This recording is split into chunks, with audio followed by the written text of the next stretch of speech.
What does this soap, this piece of metal, and this elastic have to do with a sports injury? The soap was shaped to represent the distal end of the femur. The elastics represent the muscles that interact with the patella, and the metal represents the patella. In patellofemoral pain syndrome, the patella is commonly pulled more laterally, resulting in pain. Stay tuned for more exciting information. So our group is going to be focusing on patellofemoral pain syndrome, and specifically we're looking at prevention. So there are three main objectives that we want everyone to know. The first one is we want you to explain three major muscle imbalances / tissue problems commonly associated with PFPS. The second is we want you to develop a resistance training program aimed at reducing the risk of PFPS. And the third objective is to recommend mobility exercises, stretches, and soft tissue work that will help prevent it. So basically we have a couple questions that we want the class to be able to answer. The first one is, what is PFPS? The second is, what negatively affects the tracking of the patella? And the third question is, what are some muscles that directly interact with the patella? So right now, if you could break into groups of 4 and spend about 3 minutes, we'll go over the answers after.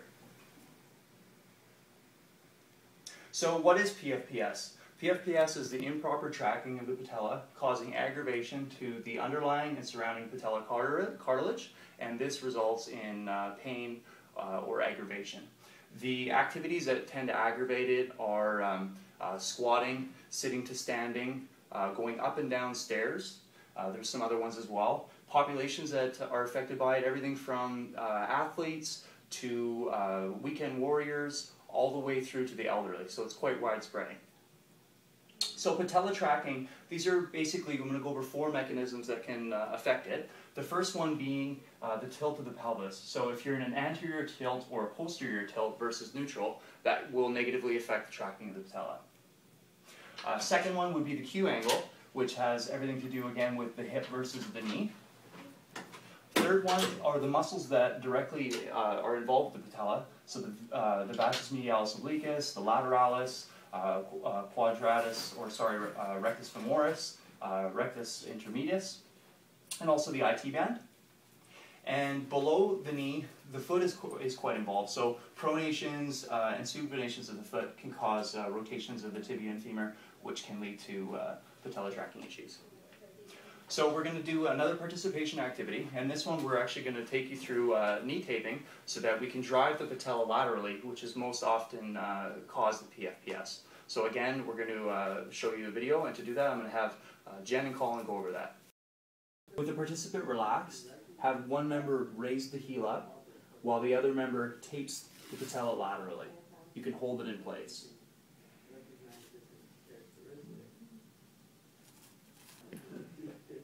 Have them try sit to stand. To simulate the sensation of having PFPS, have your participants stand up.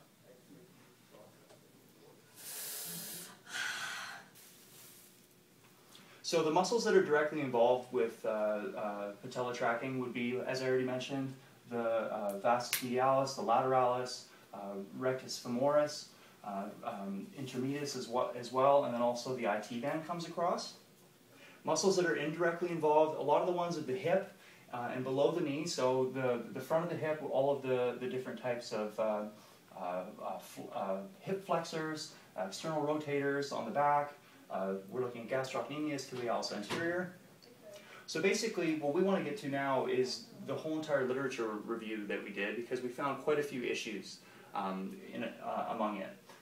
All of these different types of things, improper VMO activation timing, tight IT bands, iliopsoas inflexibility, impaired hip abduction flexion and external rotation, altered trunk muscle function, anterior pelvic tilt. These are all things that were popping up, and to decide this, we need to break down the literature further. And the major issues that we found is that there's a lack of prevention literature, and there's a very large lack of random control trials. So the literature issues, there's the lack of the systematic reviews, specifically looking at random control trials. There's the whole issue of quadricep retraining versus hip joint strengthening.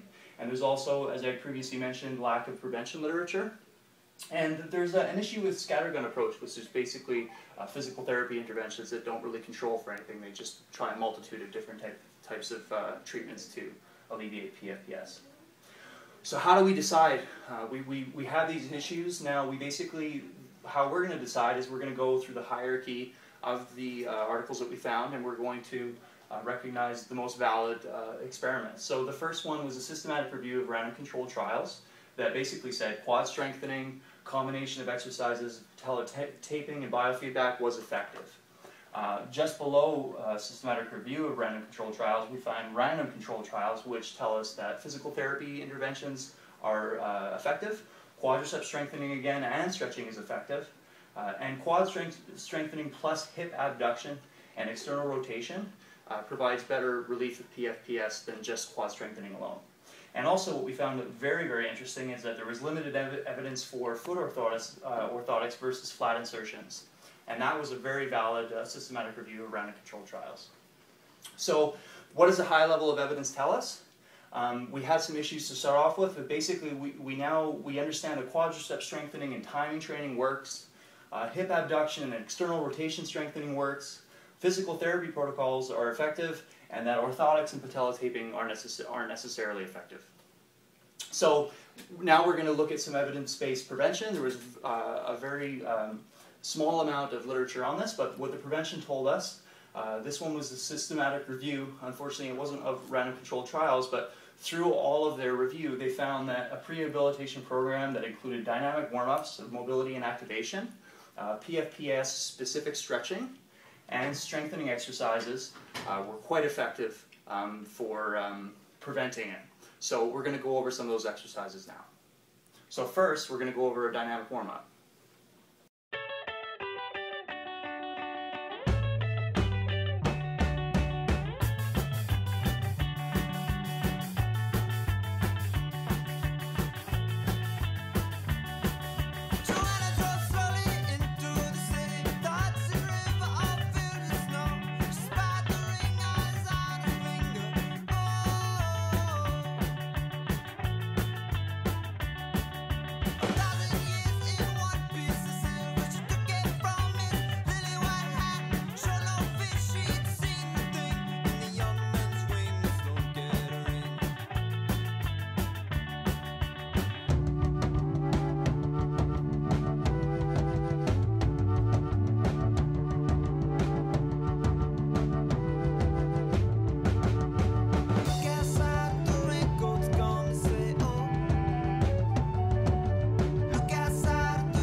Alright, so the three learning objectives, just to kind of recap.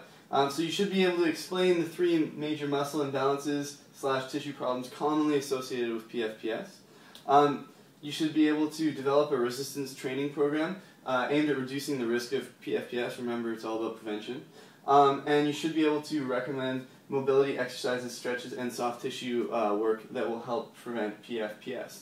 So now what we want to do to assess all that you've learned today is we want everyone to get up, all right? And we want you to perform 2 dynamic warm-ups, 2 strengthening exercises, and 2 static stretches that are all involved in prevention of PFPS. And remember, it's a safe place here, so don't be afraid about looking silly or anything like that. Okay. So in summary, we showed you the various issues with PFPS literature, including specifically the lack of prevention and randomized control trials. So how do we decide? And we turn to different levels of evidence. Also, we showed you that evidence suggests that treatment and prevention of PFPS is multifactorial, and that specific warm-ups, exercises, and stretches may help to prevent PFPS.